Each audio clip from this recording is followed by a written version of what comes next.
പരിപാടി അവസാനിപ്പിക്കുകയാണ് എന്ന് പറഞ്ഞ അവസാനത്തെ ഒരു വീഡിയോ ചെയ്തിരുന്നു അദ്ദേഹം. ചാരിറ്റി നിർത്തുകയാണ്. ഈ ചാരിറ്റി നിർത്താൻ കാരണക്കാരായ ഒരുത്തനുണ്ട്. അവനെതിരെ ശക്തമായ നിലപാട് ഗവൺമെൻറ് സ്വീകരിക്കണം. ആ ആ ഒരു സ്ത്രീ മുഖ്യമന്ത്രിക്ക് പരാതി കൊടുത്തിട്ടുണ്ട്, മനുഷ്യാവകാശ കമ്മീഷന് പരാതി കൊടുത്തിട്ടുണ്ട്.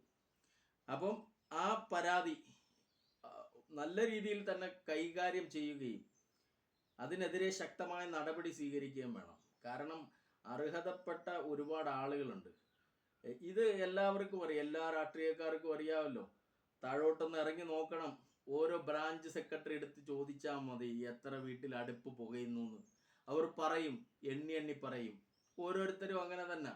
ചില ആളുകൾ നല്ല വസ്ത്രം ധരിച്ച് പുറത്തിറങ്ങും, പക്ഷേ അവരുടെ വീട്ടിൽ ഒരു നേരവേ കഴിക്കാൻ ആഹാരം കാണത്തുള്ളൂ. വിലക്കയറ്റമുണ്ട് സഖാവേ, ഇവിടെ വിലക്കയറ്റമുണ്ട്, നിങ്ങൾ അറിയുന്നില്ല.